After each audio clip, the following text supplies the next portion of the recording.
Bueno, un saludo a los estudiantes de Nayarit. Confieso que no conozco Nayarit, ni siquiera México, lamentablemente, aunque sí he leído mucho sobre ese enorme país.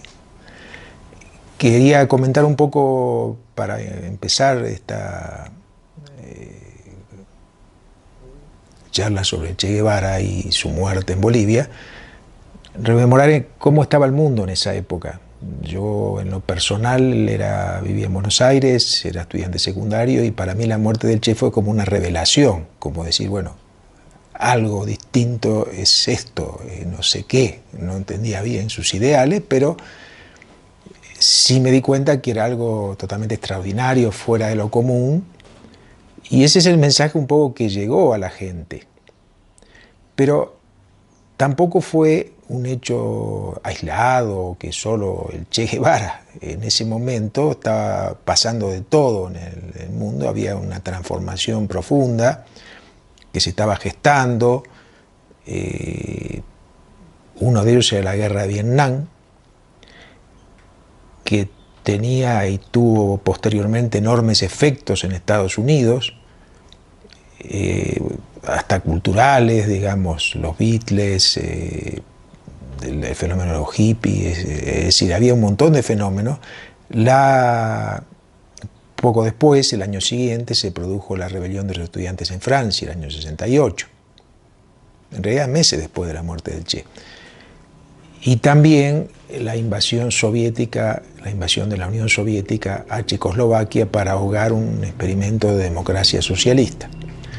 Todos estos hechos enmarcan, y en Latinoamérica, además, también había rebeliones sociales, hechos muy profundos, en el caso que ya venían de una época anterior, como fue el proceso revolucionario en Bolivia en el 52, y también, por ejemplo, en Perú se habían generalizado las ocupaciones de tierras en el sur de Perú.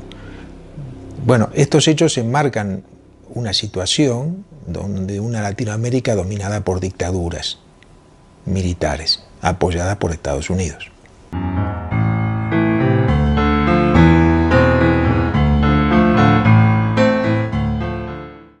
Bueno, en este marco el Che, que había sido parte fundamental de la Revolución Cubana, había desarrollado dentro de Cuba y a nivel internacional críticas a lo que se suponía el modelo socialista que era la Unión Soviética, y también sus repercusiones en Cuba. Él en Cuba dio toda una batalla contra los privilegios materiales que algunos funcionarios del partido y de la nueva sector burocrático, digamos, que administraba el Estado, se empezaban a tratar de atribuir. El Che era muy duro en eso, tenía una vida muy ascética, hasta en lo familiar. Se dice que se negaba incluso a utilizar el automóvil oficial que tenía a su disposición para razones familiares. Decía que no, que eso no podía ser porque eso era un privilegio, que ese automóvil era solamente para... Pero el Che llevó esto a toda una polémica sobre la construcción del socialismo. Él decía que si hay privilegios materiales y economía de mercado, no puede haber socialismo, que el socialismo se basa justamente en el igualitarismo y la solidaridad entre la población. Esto, como decía, lo practicó, pero además polemizó públicamente y llegó a decir en varios, pero en realidad en uno de sus escritos, que por el camino que iba la Unión Soviética,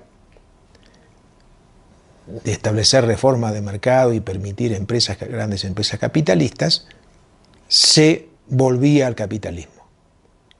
Esto fue una predicción muy importante, porque recordemos que la Unión Soviética todavía era como el modelo del llamado socialismo real, esto es lo que hay, digamos, ¿no? Y efectivamente, años después de la muerte del Che, unos 20 años después, la Unión Soviética volvió al capitalismo. Hoy es un país capitalista con grandes empresas, incluso multinacionales.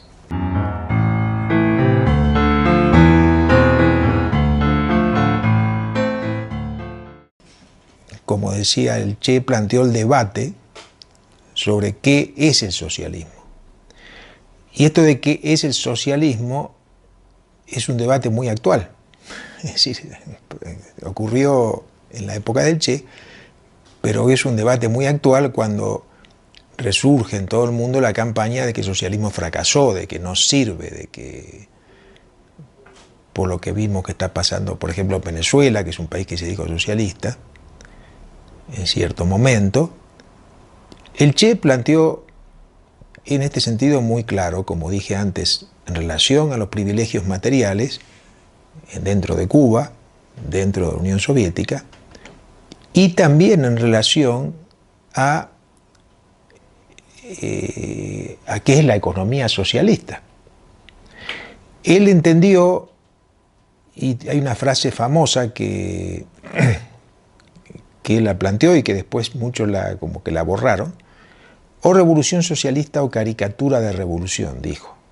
¿Qué significaba esto? Él estaba transmitiendo su propia experiencia cuando estuvo en Guatemala, de la década del 50, el gobierno de Jacobo Arbenz, que fue un fracaso, fue derrocado, digamos, por Estados Unidos, y él que decía que todas las clases dominantes en América Latina, las clases ricas, las clases burguesas, inevitablemente tienden a asociarse al imperialismo y que entonces no hay posible liberación, ni transformación, ni ninguna transformación a favor del pueblo sin terminar con su dominio.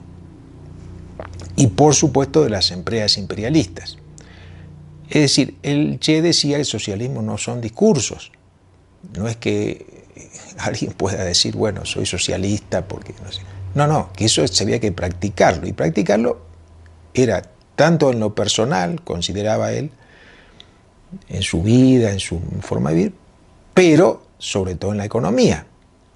Por eso decía que si no hay transformación económica y expropiación de las grandes empresas multinacionales y grandes empresas también nacionales, no hay posibilidad de socialismo. Si los trabajadores, los sectores populares no dirigen la economía.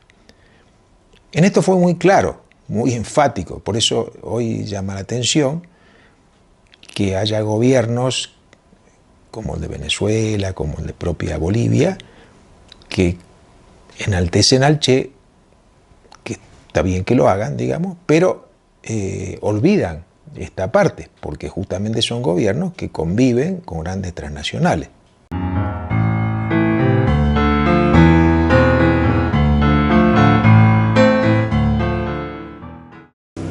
Bueno, ahora la pregunta, ¿por qué el Che va a Bolivia? Es decir, ¿por qué se le ocurrió una cosa que parecía y resultó de hecho una derrota, y en su muerte? Es decir, que no había una dictadura, no era sencillo, no es que él iba a una misión, digamos, o a una actividad que iba a ser sencilla.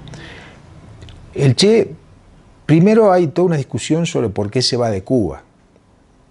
Hay distintas hipótesis, pero bueno, de todo este debate que dije anterior y lo que no es una hipótesis, sino está confirmado, él tuvo un enfrentamiento con la Unión Soviética, con la política internacional de la Unión Soviética, porque él decía que la revolución solo podía ser internacional, que Cuba aislada también podía retroceder, que la manera de salir era extender la revolución. ¿Y qué estaba pasando? Vietnam. ¿Y qué era Vietnam? Una gran rebelión contra Estados Unidos y una violentísima represión norteamericana con bombardeos que estaban destruyendo al país. Por eso él lanzó la consigna 2, 3, muchos Vietnam. ¿Qué significaba esto? Que esa rebelión había que generalizarla en todo el mundo. Que si esto se generalizaba, la derrota al imperialismo era posible. Y que además no había que dejar solo a Vietnam. Esto se lo dijo a la Unión Soviética, se lo dijo a China. Había que darle todas las armas que necesitara, todo lo que necesitara para que triunfara. Entonces él creía, estaba convencido de que toda América Latina estaba madura para una revolución socialista. Y va Bolivia con esa idea de empezar ahí una revolución continental.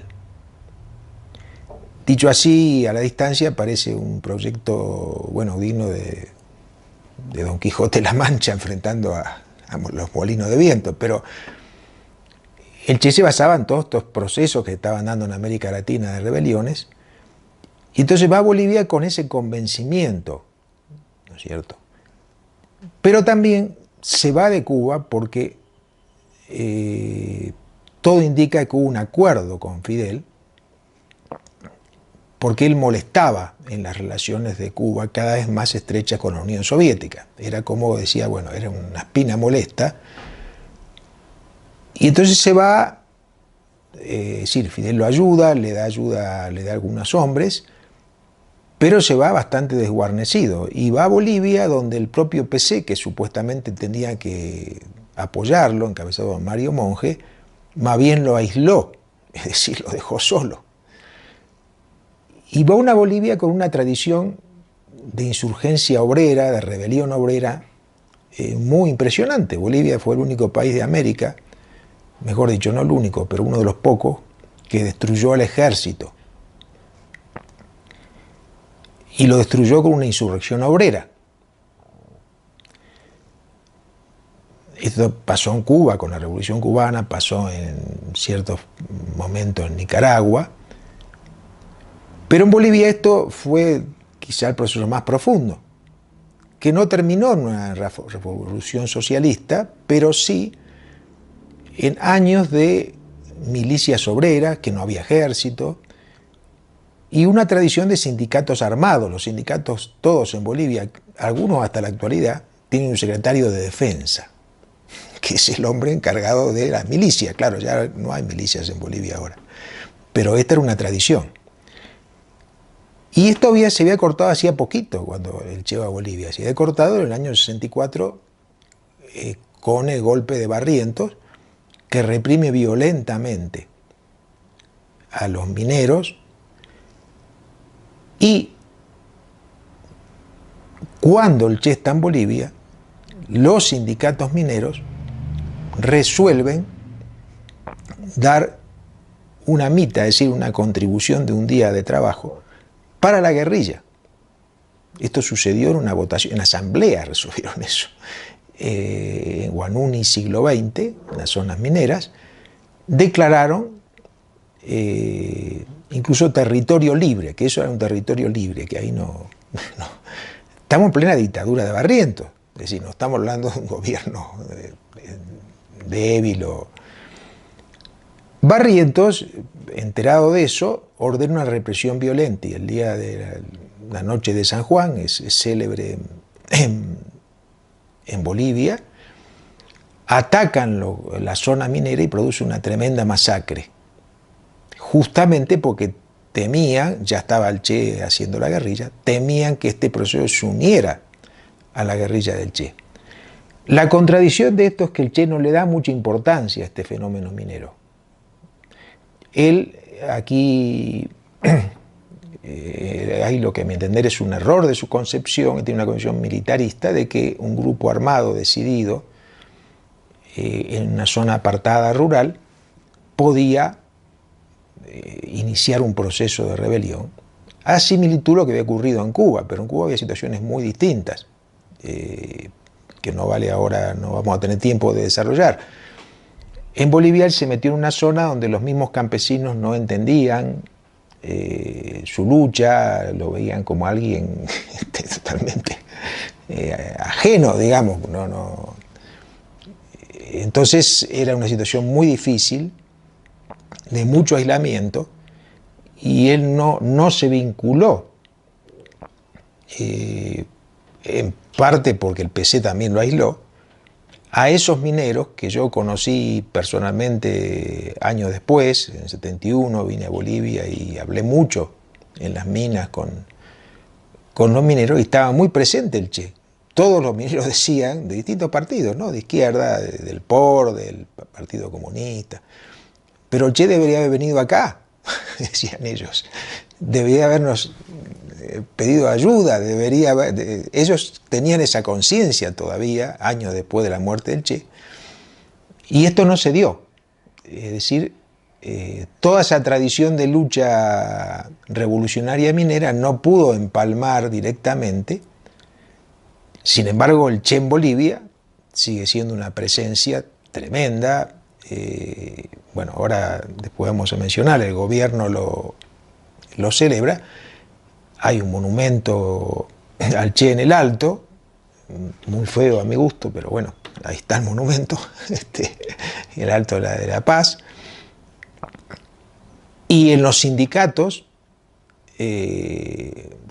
fabriles y otros sindicatos, y en la propia Central Obrera Departamental de Oruro, hay imágenes del Che. Los sindicatos desfilan con la cara del Che Guevara, digamos. Es decir, el Che tuvo una presencia muy grande en Bolivia, pero eso no se empalmó en un proceso de organización y movilización. El Che murió en ese sentido solo, pese a esa popularidad que tenía y que aún tiene, pese a los años pasados. Después voy a hablar de las polémicas que se dan en Bolivia respecto al Che y a su llegada y a lo que significa hoy. Pero tuvo, aún así, bueno, y por supuesto su muerte tuvo esa enorme repercusión. La dictadura, dicen que hubo discusiones sobre si matarlo o no matarlo, hay distintas versiones. Ellos en realidad lo mataron con la idea de que, bueno, que demostraban que habían triunfado, que habían matado al Che, era como el mito. Pero de alguna manera su muerte de esa forma y la foto famosa que repartieron al mundo, más bien agigantaron esa imagen y agigantaron de alguna manera su mito y algunas de sus ideas, aunque como digo también fueron después muy deformadas y cambiadas.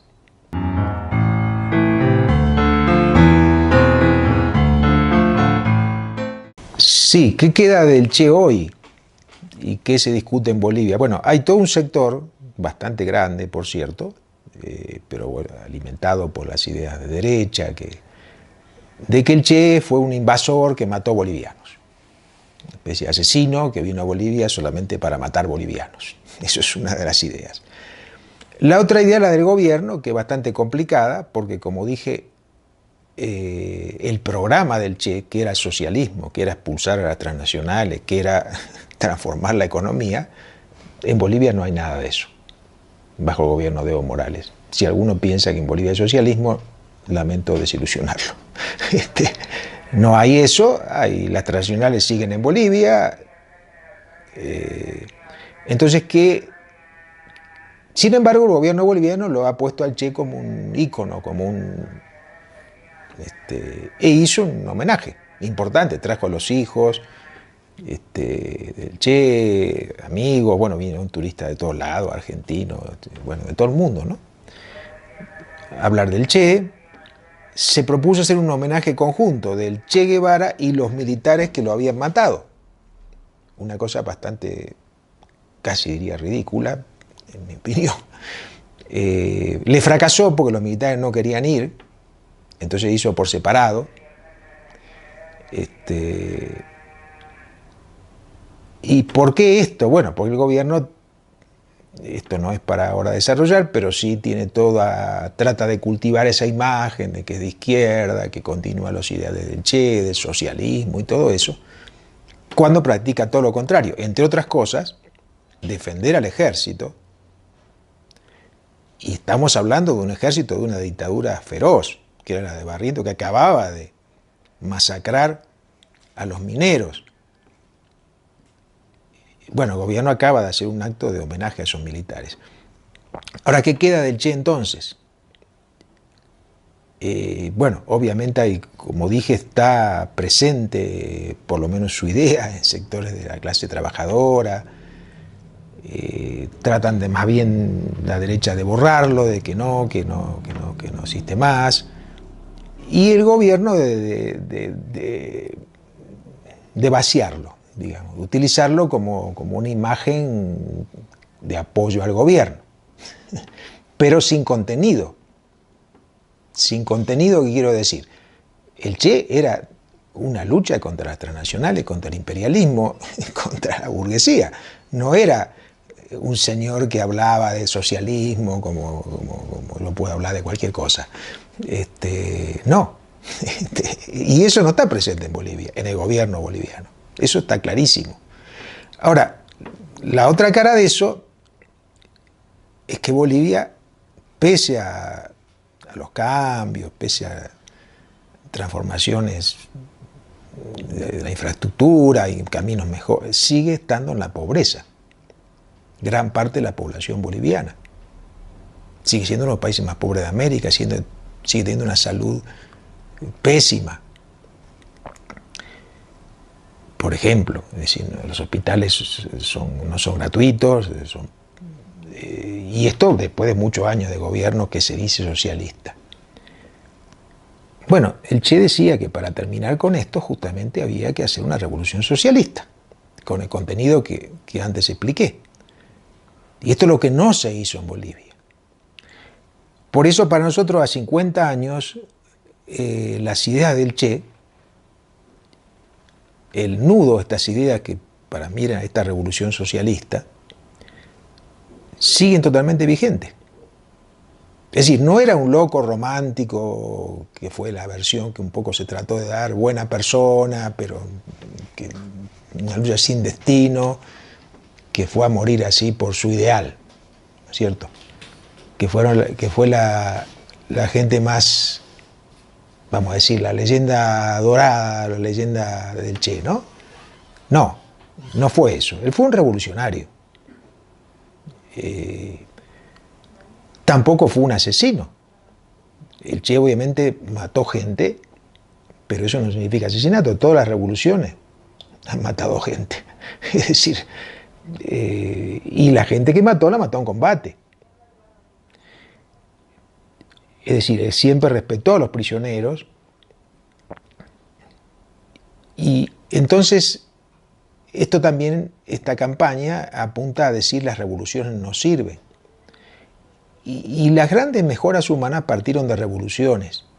Y estas revoluciones muchas veces fueron violentas, pero como respuesta a una violencia extrema que viene de los estados y de las clases dominantes. Es decir, lindo sería poder hacer transformaciones sociales pacíficamente, convenciendo a los que tienen la riqueza y el poder de que de alguna manera repartan, pero esto no sucede en la realidad. Entonces la vigencia del Che para mí es esa, que el Che fue el que dijo que había que hacer una revolución, que esa revolución iba a requerir una movilización popular, incluso con métodos armados. Esto no quiere decir que en todo momento haya que hacer esta lucha ni nada, pero sí quiere decir que el contenido, su programa, sigue totalmente vigente en América Latina. Y yo diría, no solo en Bolivia, sino, por ejemplo, ¿dónde están ustedes? En México. Es decir, qué mayor demostración de la violencia de un Estado que el Estado mexicano. Bueno, les agradezco la atención que han podido tener. Trataremos de responder preguntas, veremos después si se puede hacer esto.